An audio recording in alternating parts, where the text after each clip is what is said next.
সূর্যের গরমে গুনাহগারের মাথার মগজগুলো ভাতের মারের মতো ফুটবে, ওদিকে জাহান্নামের আওয়াজ, জমিনটা থরথর করে কেঁপে উঠবে। আমার আল্লাহ রাগ হয়ে বলবেন, লিমানিল মুলকুল ইয়াউম লিল্লাহিল ওয়াহিদিল কাহ্হার। আল্লাহ রাগ হয়ে যাবেন, মানুষগুলো পাগলের মতো হবে। ও আয়েশা, এতটা ভয়ঙ্কর হবে হাসরের মাঠ, আল্লাহর আদালতে কেউ দাঁড়াবার সাহসী পাবে না। নবীদের কোনো গুনাহ নাই, সেই নবীরা হাসরের ময়দানে কান্না শুরু করবেন। আদম নবী কাঁদবেন, নিজের উপায় কি হবে? ঈসা নবী কাঁদবেন, কি উপায় হবে? মুসা নবী কান্না করবেন, কি উপায় হবে? ইব্রাহিম নবীও কাঁদবেন, কি উপায় হবে? উম্মতের চিন্তা কেউ করবেন না।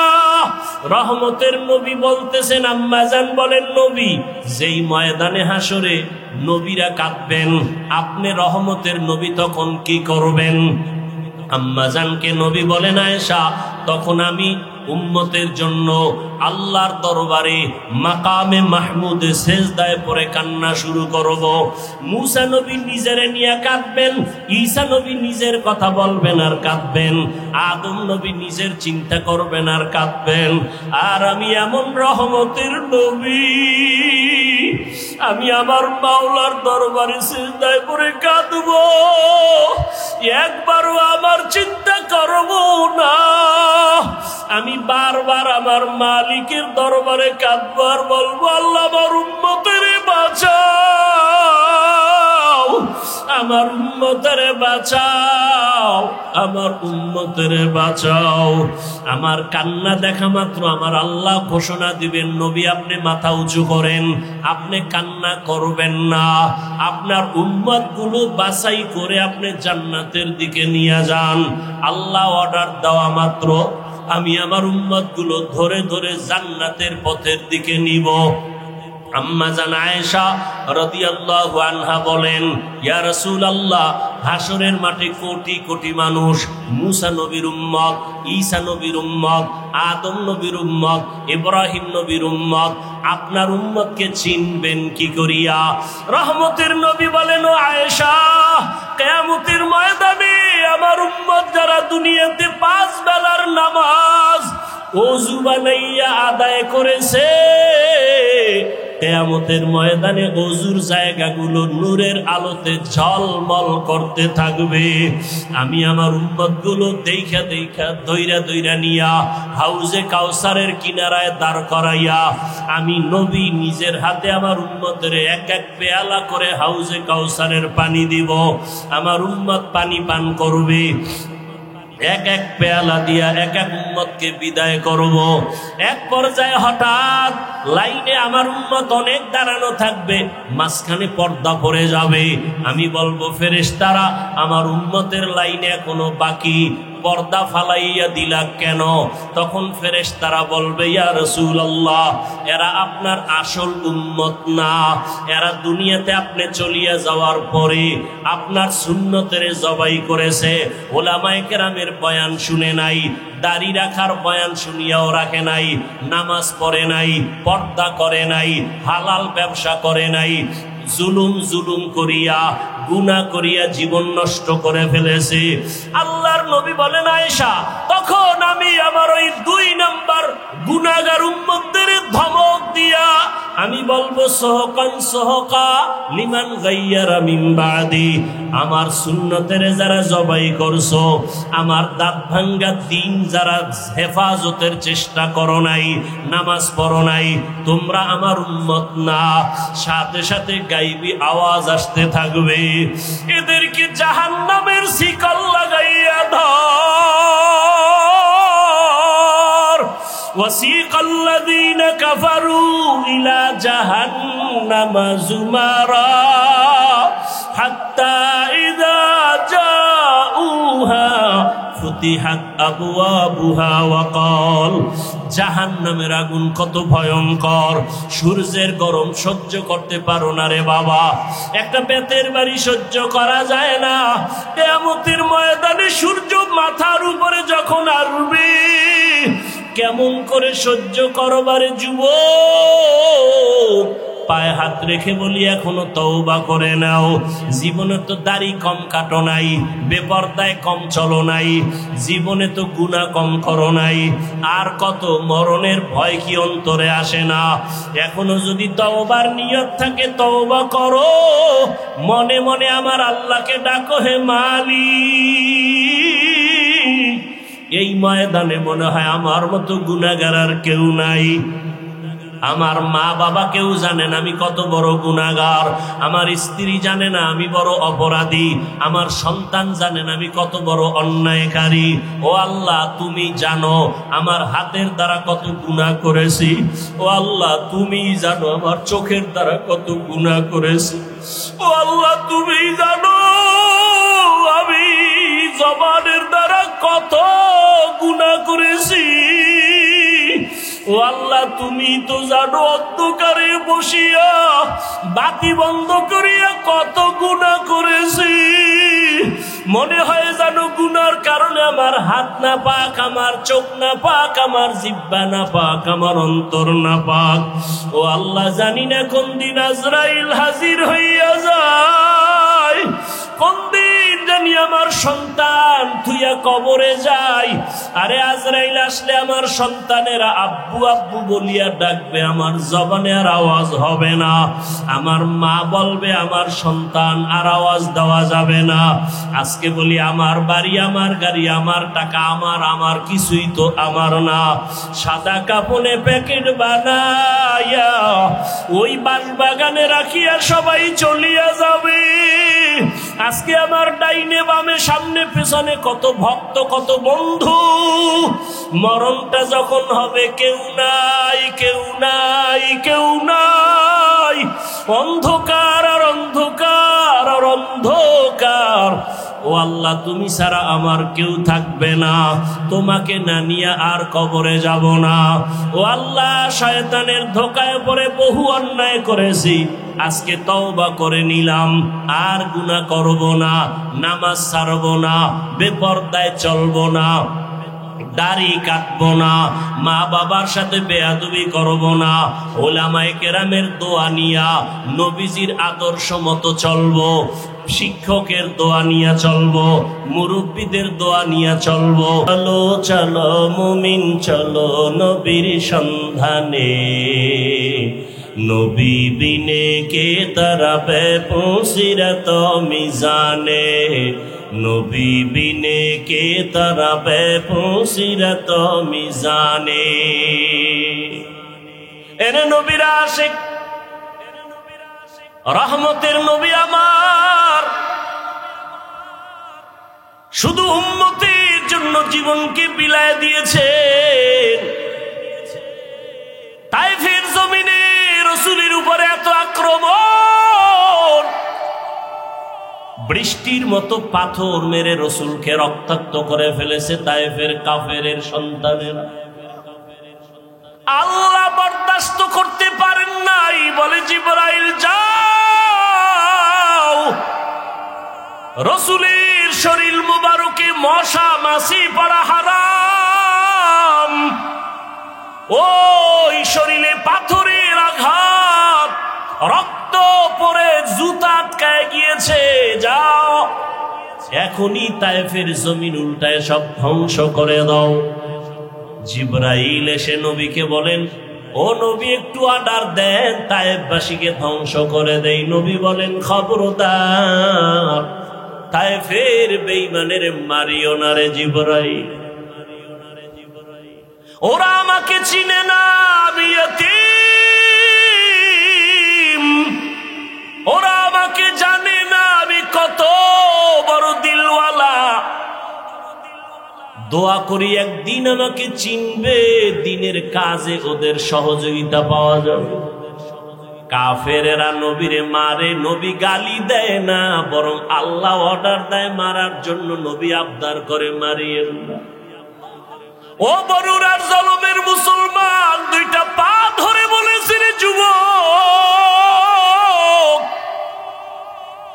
ও পর্দার আড়ালের মা বোনেরা, ও বৃদ্ধ বাবাজি, ও ব্যবসায়ী বাবারা, কই রসুলের আদর্শ, কই তোমার আদর্শ? কাফির আল্লাহ কয় মেরে ফেল, নবী বলে মারিও না। আর আজকে মুসলমান হইয়া মুসলমানের বিরুদ্ধে আন্দোলন করো, মুসলমান হইয়া মুসলমানের বিরুদ্ধে ষড়যন্ত্র করো, এটা রসুলের ইশক মোহাব্বত যার আছে সে কখনো করতে পারে না। তুকু যাও সুন্নতে আহমদ কুজা বা মুহাম্মদ कैबुवत निस्बत तोरा मन अहब्बा सुन्नती कौले रसूल मजदाए का नमाई हम कुन कबूल। কষ্ট হইতেছে আপনাদের? কোন দলের গোলাম হয়েন না, আল্লাহর গোলাম হন। কোন ব্যক্তির আদর্শের গোলাম হয়েন না, রসুলের আদর্শের গোলাম হন।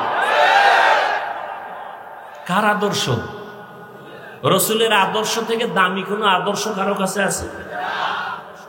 রহমতের নবীর আদর্শ কত সুন্দর! রহমতের নবীর আদর্শ সারা জমিনে কোনদিন শান্তি আসবে না। নবীর আদর্শ, জবানের হেফাজত করো, কাউকে গালি দিবা না। কেন?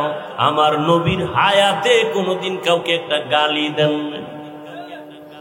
হাজারো গালি নবী শুনছেন, একটা গালির জবাবও নবীজি দেন নাই। কেমন মায়ার নবী আমার! রহমতের নবী দুটো চোখ মোবারক গরম করে কারো দিকে রাগে তাকান নাই। কারণ রহমতের নবী যদি চোখ গরম করে তাকায়, লোকটা জাগায় আগুনের মতো পুড়িয়া ছাই হয়ে যাবে। রসুলের চোখের পাওয়ারের অ্যাকশন এত বেশি। নবী গালি দিবেন দূরের কথা, গালির জবাবও দুই চোখ দিয়ে কোনো দিকে তাকায় গরম ভাবে তাকান নাই। যদি তাকায় সে পুড়িয়া যাবে। ও ভাই, চোখ কান খোলা, আপনাদের দেশের পরিস্থিতি, দুনিয়ার পরিস্থিতি সব দেখতেছেন। আজকে সব বিধর্মী একদিকে যাচ্ছে, মুসলমানদের উপরে নিষ্পেষণ, অত্যাচার, জুলুম। এ জমিন থেকে শুধু টার্গেট মুসলমানকে ধ্বংস করা। ফিলিস্তিনের জমিনে মুসলমানের অপরাধ কি? আসামের মুসলমানের কি অপরাধ? কাশ্মীরের মুসলমানের কি অন্যায়? কোনো অপরাধ নাই। সব বিধর্মী এক হয়েছে। ওদের বাহাদুরি টিকাইয়া রাখার জন্য ইসলাম বাধা। দুর্নীতিবাজের দুর্নীতির পথ পরিচালনার ক্ষেত্রে ইসলাম বাধা। চোরের জন্য চুরির পথে ইসলাম বাধা। জালেমের জুলুম করার পথে ইসলাম বাধা। এজন্য সব চোর, ডাকাত, দুর্নীতিবাজ, চান্দাবাজ আর ধান্দাবাজ এরা ইসলাম চায় না। ইসলাম, অথচ মাইকেল বলবে ইসলাম শান্তির ধর্ম, সে মানে না। কেন? ওরা জানে আসলে ইসলাম শান্তির ধর্ম। মানলে আমাদের স্বার্থ মতো চুরি করা যাবে না, দুর্নীতি করা যাবে না। এই জন্য ইসলামের জিকির করে কিন্তু ফিকির নাই, মানে না। রসুলের থেকে সুন্দর আদর্শ কারো কাছে আছে? থাকলে বলেন আমি হাফিজুর রহমান ঘোষণা দিলাম, রসুলের থেকে যদি আরো সুন্দর আদর্শ কারো কাছে থাকে আমি সেইটা নিব, রসুলেরটা বাদ দিব। বলেন রসুলের থেকে আর সুন্দর আদর্শ কারো কাছে আছে?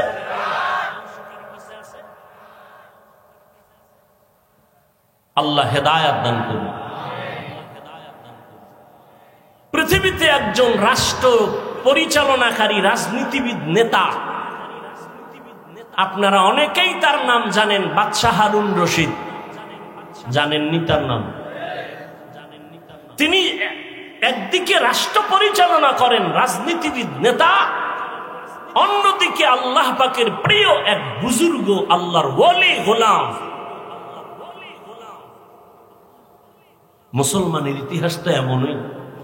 বাদশাহ হারুন রশিদের ইতিহাস, মামুনুর রশিদের ইতিহাস, মোগলদের ইতিহাস আর একদিকে দেশ চালান, অপর দিকে রাতের বেলা তাহাজ্জুদে আল্লাহর কাছে সিজদায় পড়ে কাঁদেন। এই জন্য তারা শান্তি কি জিনিস দেখায় গেছেন এ জাতিকে। আমরা পারি না কেন? আমাদের মুখের কথায় আর কাজে মিল নাই। স্লোগান দেই কেউ খাবে কেউ খাবে না, স্লোগান পর্যন্তই থাকে, কাজের বেলায় নিজে খায়া মরি, অন্যের খানার খোঁজ নিব না। আর স্লোগান দিব বৈষম্য চলবে না। বৈষম্য বিরোধী আন্দোলন করার সুযোগ পাইয়া আম্মাজানেরা রাস্তায় নামছে যে নারী পুরুষ এক বানায় দাও, কোনো বৈষম্য রাখা যাবে না। কোন জায়গাটা কোন জায়গায় গিয়ে লাগাই দিচ্ছে, বুদ্ধির অভাব। আবার কিছু চালাক এরা এদের সাথে তাল মিলিয়ে বলে ইসলাম নারীর অধিকার দেয়নি, অথচ হাজার কোটিবার আল্লাহর জাতের কসম ইসলাম ছাড়া এ নারীর ইজ্জত সম্মান আর কেউ দেয়নি। সবাই করেছে নারীদের উপরে জুলুম, ইসলাম করেছে নারীর উপরে ইনসাফ।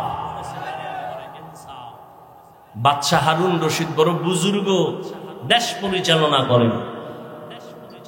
তিনি একদিন তার রাজপ্রাসাদে দেশের বড় বড় আলেমদের দাওয়াত দিলেন, দুপুর বেলার খানার দাওয়াত।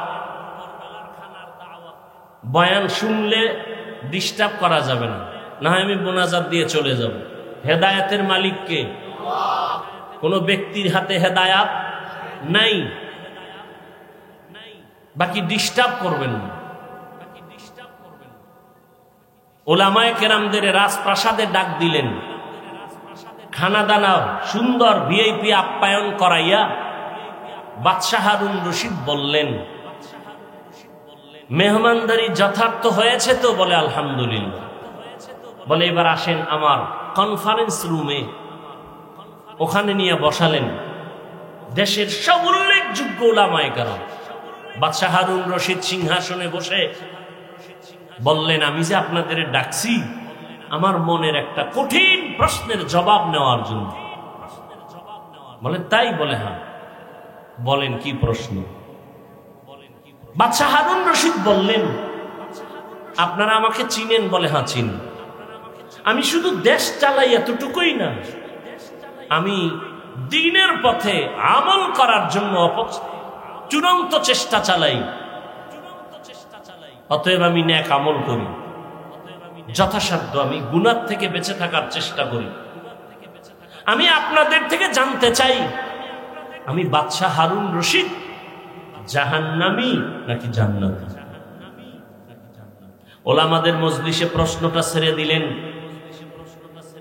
একজন একজন করে সবাই এক আওয়াজ দিলেন যে আপনি জান্নাতি না জাহান্নামী এটা বলার কোনো পাওয়ার, কোনো সুযোগ আমাদের?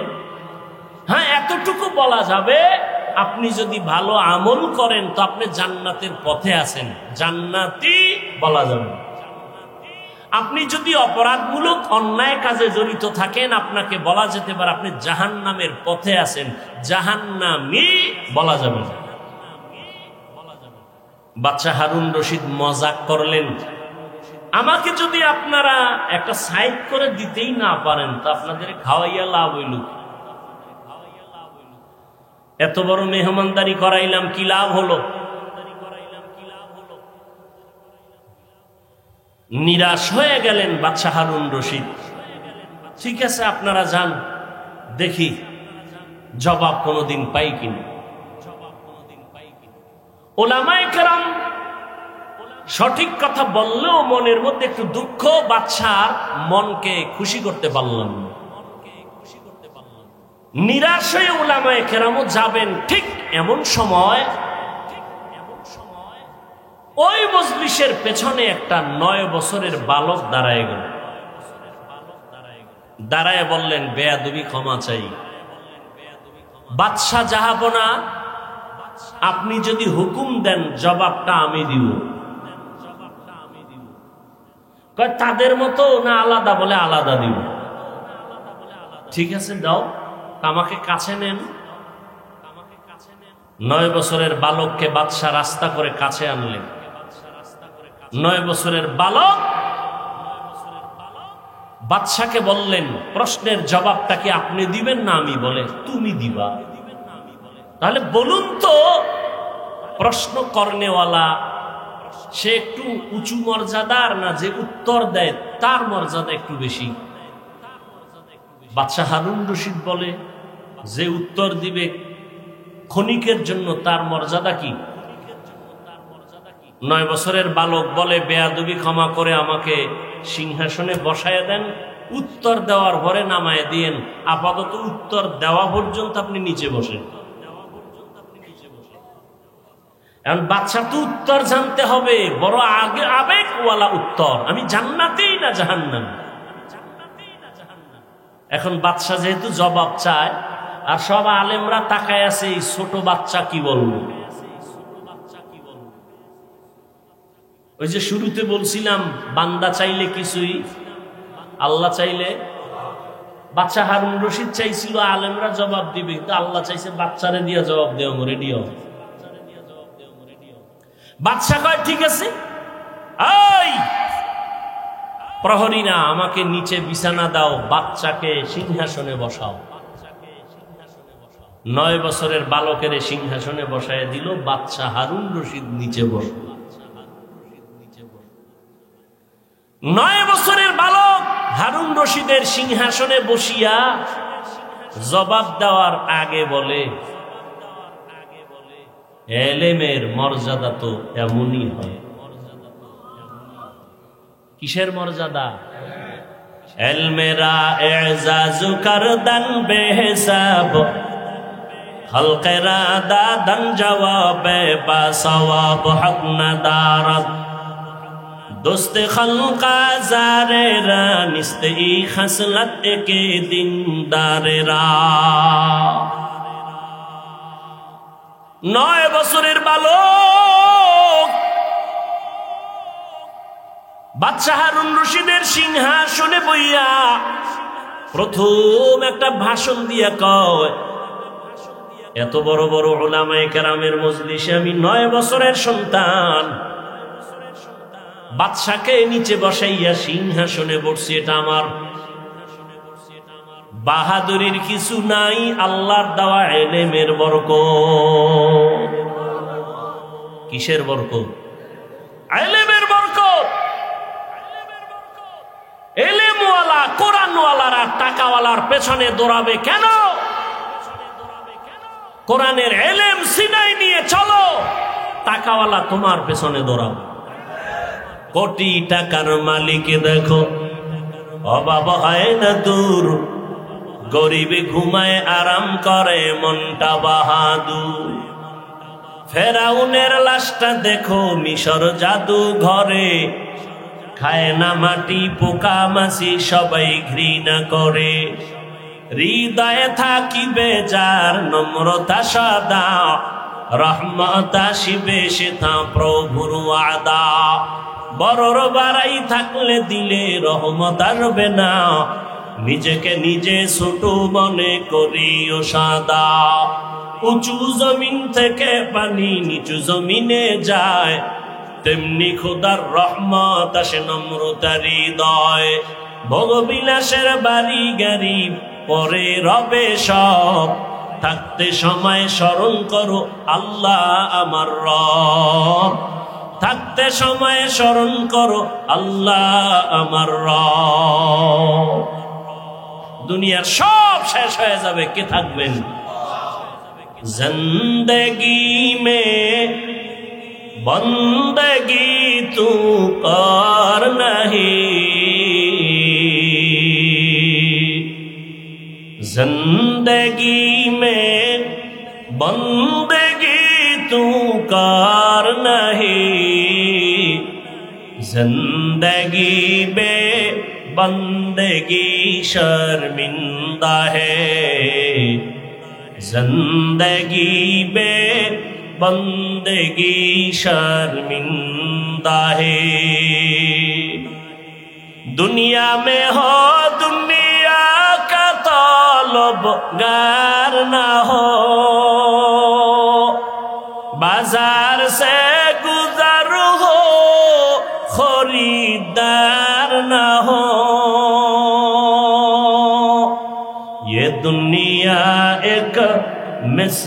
कागज फूल है, ये दुनिया एक मिसल कागज फूल है। जिंदगी में बंदगी तू खार नहीं, जिंदगी में बंदगी शर्मिंदा है, जिंदगी में बंदगी शर्मिंदा है। जिंदगी में बंदगी कुन बंदगी, बंदगी बे जिंदगी शर्मिंदगी। अल्लाह ताला बोलेन वअम्मा मन खाफा मकाम रब्बिही व नहन नफ्स अनिल हवा फाइन्नल जन्नता हियल मावा। हाशुरेर दिन আল্লাহর আদালতের সামনে দাঁড়াইয়া হিসাব দেওয়ার ভয় অন্তরে জমা করে দুনিয়ায় বসে যারা গুনাহ থেকে নিজেকে বাঁচায় রাখবে, আল্লাহ বলেন আমি ওয়াদা করলাম তাকে দিয়ে দিব। আতিনা ফি দারে দুনিয়া না হাসান, আতিনা ফি দারে উকবা না হাসান, ইয়া গিয়াসাল মুস্তাগীসিন হদিনা লিফতিখারা বিল উলুমে ওয়াল গিনা। কার ভয়? আল্লাহর ভয়। 9 বছরের বালক সিংহাসনে বসিয়া বলে ইলমের মর্যাদা তো এমনই হয়। ওলামায়ে কেরাম তাকায় আছে, আমরা জবাব দিতে পারলাম না, 9 বছরের বালক কি জবাব দিবে? 9 বছরের বালক ডেকে বলে বাদশাহ আপনার প্রশ্নটা আবার রিপিট করেন। বাদশাহ হারুন রশিদ বলে আমাকে বলে দাও আমি জান্নাতি নাকি জাহান্নামী। সব আলেমরা বলেছিল জান্নাতি বা জাহান্নামী নিশ্চিত বলা যাবে না। 9 বছরের বালক বাদশাকে জবাব দিয়া বলে আমি নিশ্চিত বলে দিলাম, আপনার কাছে আমার জানার একটা বিষয় বলেন। কি? বলে আপনার জীবনে এমন কোন ঘটনা ঘটছে কিনা। বলে কি ঘটনা? বলে আপনার জীবনে আপনার সামনে সুন্দরী রূপসী রমণী দাঁড়ানো, চাইলেই আপনি গুনাহ করতে পারতেন। সুন্দরী রমণী নীরবে দাঁড়িয়ে আছে অপলক দৃষ্টি দিয়ে, আশেপাশে কেউ নাই, চাইলেই আপনি ওই সুন্দরী রমণীকে নিয়ে আনন্দ করতে পারতেন, গুনাহ করতে পারতেন, কিন্তু আপনি সে করার সুযোগ পেয়েও গুনাহ করেন নাই। এমন কোন ঘটনা জীবনে হয়েছে কিনা বলেন? বাদশা হারুন রশিদ বলেন আল্লাহর জাতের কসম এরকম ঘটনা একবার আর দুবার না, বারবার আমার সামনে কত সুন্দরী, কত রূপসী, সুদর্শন, কত রমণী দাঁড়ানো, আমি চাইলেই গুনাহ করতে পারতাম। বারবার এরকম সুযোগ আছে, কিন্তু আমি গুনাহ করি নাই আল্লাহর আযাবের ভয়। 9 বছরের বালক বলে আল্লাহর উপরে ভরসা করে আমি বললাম আপনি নিশ্চিত জান্নাতি। সব উলামায়ে কেরাম আতঙ্কিত হয়ে গেলেন, কেউ আমরা নিশ্চিত জান্নাতি বলতে পারলাম না। তুমি বললা তার দলিল দাও। 9 বছরের বালক বলে দলিলটা আমি মন গড়া দিব না, আমার আল্লাহর কোরআনের আয়াত দিয়ে দলিল দিব। দাও দলিল। বাচ্চা বলে দলিল নাও। ওয়া আম্মা মান খাফা মাকাম রাব্বিহি ওয়া নাহান নাফসা আনিল হাওয়া ফাইন্নাল জান্নাতা হিয়াল মাওয়া। হর কে দারত খৌফে হকদার দিল মাদাম জান্নাতুল মাওয়া দেহাত উরা মাকাম জুজবা হাকচি জে মাখাজ ইনসোজা ফজলে উআ মাস্তে দর জুমলা জাহা। 9 বছরের বালক ডেকে বলে, বাদশা জাহাপনা, আল্লাহর কোরআন দলিল, আল্লাহ ওয়াদা করেছেন দুনিয়ার জমিনে থাকিয়া গুনাহ করার সুযোগ পাইয়াও যারা আল্লাহর আদালতে দাঁড়াইয়া হিসাব দেওয়ার ভয়ে বান্দা গুনাহ করবে না, আল্লাহ ওয়াদা করেছেন আমি তাকে নিশ্চিত বিনা হিসাবে জান্নাত দিয়ে দিব। আল্লাহর কোরআনের আয়াত দিয়ে আমি দলিল দিলাম। বাদশা হারুন রশিদ জান্নাতের মেহমান। ও জলমের মুসলমান, ও যুবক, আল্লাহর ভয় অন্তরে জমা করো। দুনিয়াটা কিছুই না রে বাবা। আমি যে এতক্ষণ চিল্লাইয়া বয়ান করতেছি একবারও কিন্তু বলি নাই ও জলমের মুসলমান আমার মতো টুপিওয়ালা হও, দাড়িওয়ালা হও, মাদ্রাসায় যাও, স্কুলে তালা লাগায় দাও, একবারও বলি নাই। বরং আমি বলি ও জলমের মুসলমান যুবক বাবারা, বৃদ্ধ বাবাজি, পর্দার আড়ালের মা বোনেরা, আমি আপনাদের শুধু একটা কথা বলবো। আপনি যে লাইনে থাকেন, ব্যবসা করেন, চাকরি করেন, স্কুল কলেজে লেখাপড়া করেন, আমি আপনাদের কাছে একটা আবদার করব, রসুলের আদর্শের মালা গলায় পরেন, স্কুলে পড়েন আলহামদুলিল্লাহ, কলেজে লেখাপড়া করেন কোনো বাধা নাই, চাকরি করেন বাধা নাই, ব্যবসা করেন বাধা নাই। ও আল্লাহর বান্দা, অনুরোধ করে বলবো সফল জীবনটা তৈরি করেন, আদর্শ একটা মানুষ হইয়া কবরে যান। আদর্শ মানুষ হওয়ার জন্য 22 হাতের পাগড়ি লাগানো লাগবে না, মাদ্রাসায় পড়ে মাওলানা হওয়া লাগবে না, মাদ্রাসায় আলেম ওলামার অভাব নাই, আমার দেশে মাদ্রাসায় ছাত্রের অভাব নাই, মুফতি মুহাদ্দিসের অভাব নাই, ইমামের অভাব নাই। আমার দেশে অভাব আদর্শবান ডাক্তার নাই, আদর্শবান ইঞ্জিনিয়ার নাই, আদর্শবান প্রফেসর নাই। অতএব যুবক বাবারা, স্কুল কলেজে পড়ে আদর্শবান ডাক্তার হও, আদর্শবান ইঞ্জিনিয়ার হও, আদর্শবান এসপি হও, আদর্শবান ওসি হও। আমার দেশের প্রত্যেকটা ডিসিএসপি যদি, ওসি যদি আদর্শবান হয়, মদিনাওয়ালার আদর্শওয়ালা নামাজি হয়, এই জমিনে কোরআনের বয়ান করতে গেলে কোনো অনুমতি নেওয়া লাগবে না। ডাক্তার আছে তাসলিমা নাসরিনের মতো হলে কি হবে? ওই ডাক্তারে জাতি চায় না।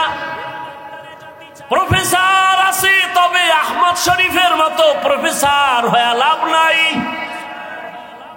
ইঞ্জিনিয়ার হও, ডাক্তার হও, তবে আদর্শবান হইও।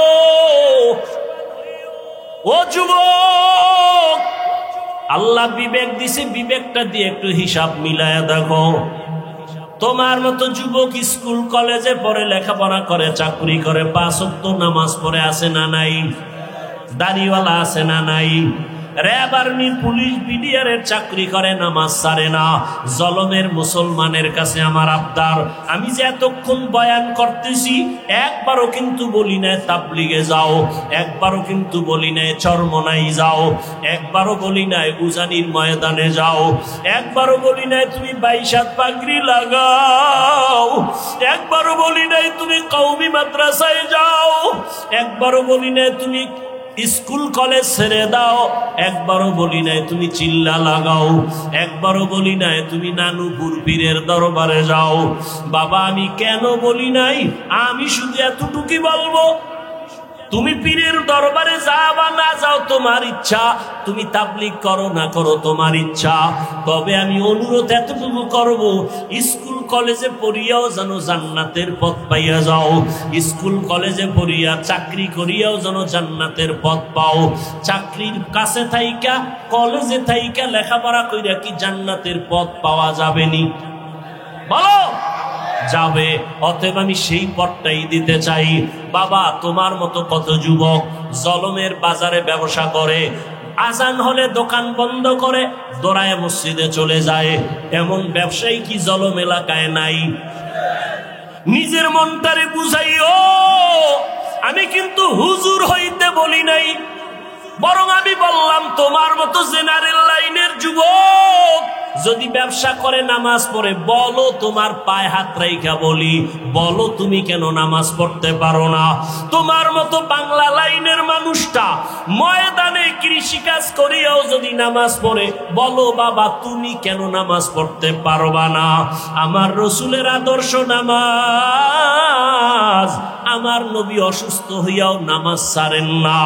ও আল্লাহর বান্দারা, ও যুবক বাবা, তোমার মতো যুবক ওসি ডিসিএসপি 5 ওয়াক্ত নামাজি নাই?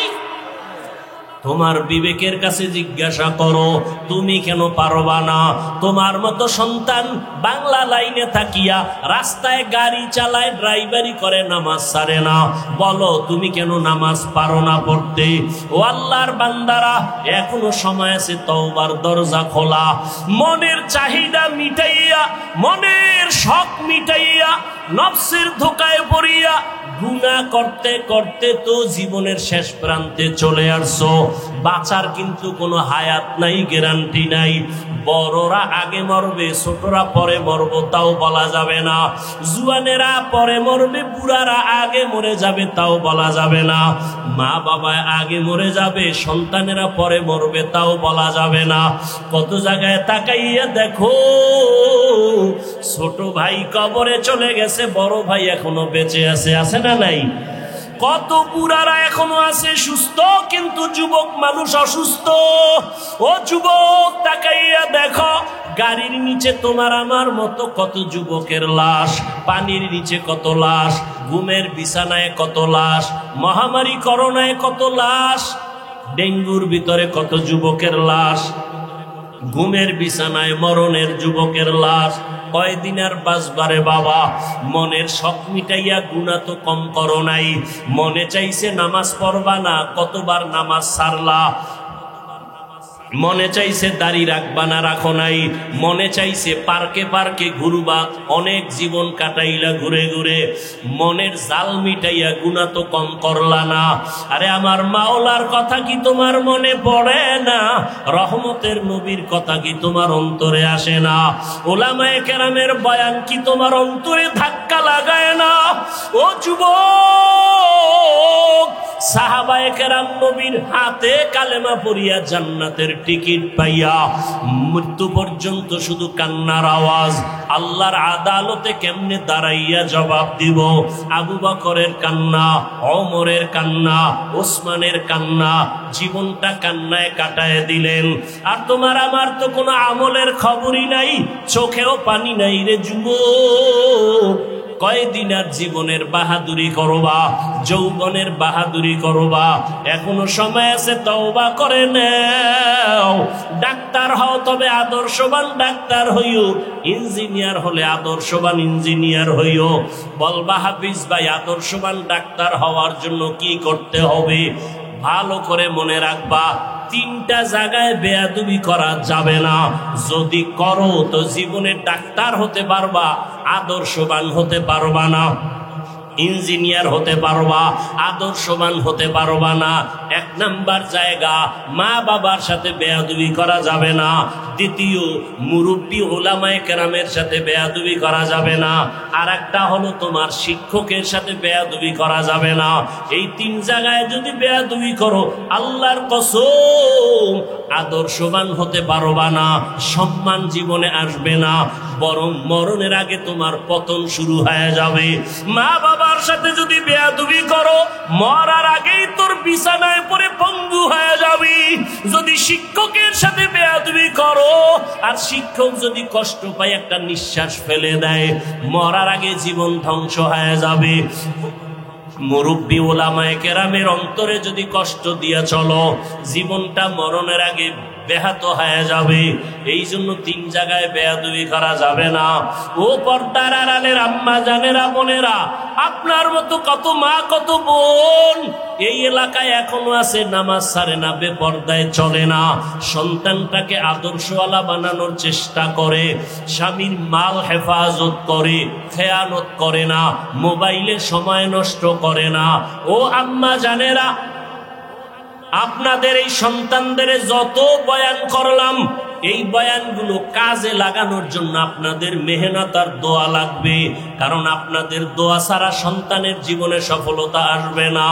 মা বাবার চোখের পানি আর দোয়া সন্তানের সফলতার চাবি।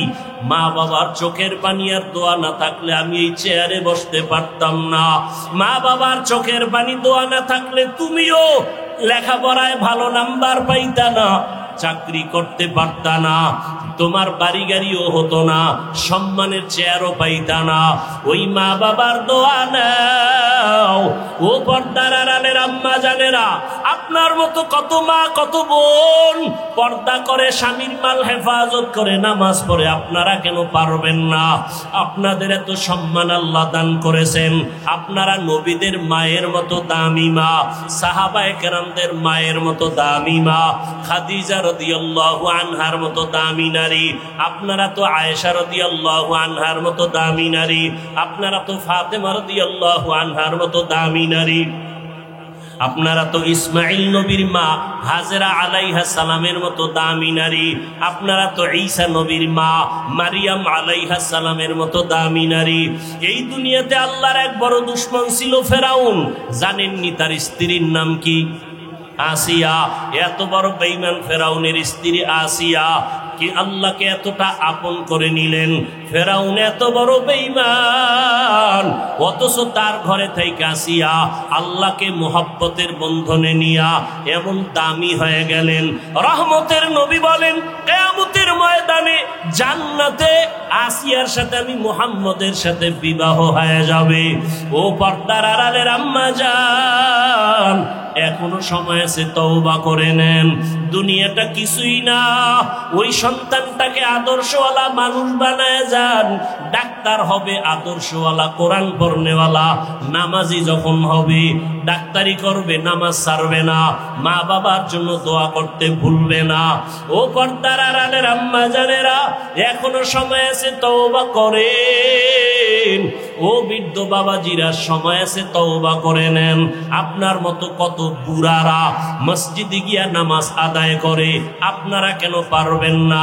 জীবনে যত নামাজ ছাড়িয়ে দিলেন, বেপর্দায় চললেন, আমার আল্লাহ এখনো তওবার দরজা দিয়া ডাকতেছেন। ও আল্লাহর বান্দারা, আজকে আল্লাহর দেওয়া নিয়ামত, পানি, বাতাস, সূর্যের আলো, চাঁদের আলো, সব আল্লাহর দেওয়া নিয়ামত খাইয়া আল্লাহর সাথে নাফরমানি করেন। শাস্তিটা বড় কঠিন, কিন্তু চিন্তা করছেননি যেই শাস্তির ভয়ে রহমতের নবীও কান্না করতেছেন রুমের মধ্যে বসিয়া। আম্মা জান আয়েশা রাদিয়াল্লাহু আনহা রহমতের নবীর কান্না দেখে বলেন, ইয়া রাসূলুল্লাহ, আপনি আমার রুমে বসে কান্না করেন কেন? আমি আয়েশার কোনো বেয়াদবির কারণে নাকি? নবী বলেন, না আয়েশা, তোমার কোনো বেয়াদবি না। নবী বলেন, তো আম্মাজান বলেন, কাদার কারণ কি? রহমতের নবী বলেন, ও আয়েশা, আমার উম্মতের নিয়ে চিন্তা করি। হাসরের ময়দানে আমার উম্মতের উপায় কি হবে? কিয়ামতের ময়দান বড় ভয়ঙ্কর হবে। আম্মাজান বলেন, নবী কেমন ভয়ঙ্কর? ও জনমের মুসলমান বাবারা, পর্দার আড়ালের মা বোনেরা, রহমতের নবী বলেন, ও আয়েশা, হাসরের ময়দানে মানুষগুলো সব উলঙ্গ দাঁড়াবে, নারীরাও উলঙ্গ, পুরুষেরাও উলঙ্গ দাঁড়াবে, সূর্যটা মাথার উপরে চলে আসবে, মা বাবার দোয়া নিয়ে চলবো। ও আল্লাহর বান্দারা, জানি নাই ময়দানে কারা ইয়াতীম। কোন বান্দা এখানে আসো বাবা নাই, কে জানি আসো মাও নাই। ওরে যার বাবা নাই তার দোয়ার দরওয়াজা একটা বন্ধ, যার মা নাই তার দোয়ার দরওয়াজা দুটোটাই বন্ধ। ওই মা বাবার জন্য দোয়া করো, চোখের পানি ছাড়ো, কান্না যদি না আসে কান্নাওয়ালার কাছে গিয়া দোয়া চাও, কান্নাওয়ালার দোয়া খালি ফেরত যাবে না। ও আমার যুবক বাবারা, মায়েরে কত কষ্ট দিয়েছো। আজকে কত মানুষ মোনাজাতে কান্না করে, তোমার চোখে কেন পানি নাই? গুনার কারণে বুঝি আল্লাহ বেজার হয়ে গেল। তাড়াতাড়ি বাসায় যাইয়া মায়ের থেকে ক্ষমা নাও। মা যদি বাঁচিয়া থাকে ঘরে গিয়া বলবা, মা জীবনে কত বেয়াদবি করেছি, আজকে বোধহয় তুমি আমার উপরে রাগ করে আসো, এ কারণে ময়দানে চোখে পানি আসলো না। মা আমি তওবা করে আসছি, আর বেয়াদবি করব না। তুমি আমাকে মাথায় হাত দিয়া দোয়া করে দাও। যদি মাকে বলতে পারো, দেখবা মায়ের চোখে পানি চলে আসবে। মা ডাক দিয়া বলবে, আরশে আজিমের মালিক, আমার কলিজার সন্তানটাকে তুমি মাফ করে দাও। আমি মা দোয়া করি, ওকে কবুল করে নাও। মায়ের দোয়া বাবার দোয়া ছাড়া কোনোদিন সফলতা আসবে না। যার বাবা নাই সে জানে বাবা কত বড় মাথার উপরে ছায়া ছিল। যার মা নাই তাকে জিজ্ঞেস করো মা কত বড় রত্ন। ওই মায়ের যারা কষ্ট দিয়ে কাঁদাইছো, কপাল পুড়িয়ে গেছি। ওই বাবার সাথে যারা বেয়াদবি করেছো, কপাল বুঝি পুড়িয়ে গেছে। এখনো সময় আছে, তওবা করে নাও। মনে মনে আল্লাহরে বলো, আল্লাহ আর গুনাহ করব না, বেয়াদবি করব না, নামাজ ছাড়ব না, দাড়ি কাটবো না, বেপরদায় চলবো না। মা বাবার দোয়া নিয়া, শিক্ষকের দোয়া নিয়া, ওলামায়ে কেরামের দোয়া নিয়ে নবীর আদর্শ মেনে চলবো। আল্লাহ সবাইকে তওবাওয়ালা জীবন দান করেন। আলহামদুলিল্লাহি রাব্বিল আলামিন, ওয়াসসালাতু ওয়াসসালামু আলা সাইয়্যিদিল আমবিয়া ওয়াল মুরসালিন ওয়া আলা আলিহি ওয়া আসহাবিহি আজমাইন। ইয়া আরহামার রাহিমিন, ইয়া আরহামার রাহিমিন, ইয়া আরহামার রাহিমিন।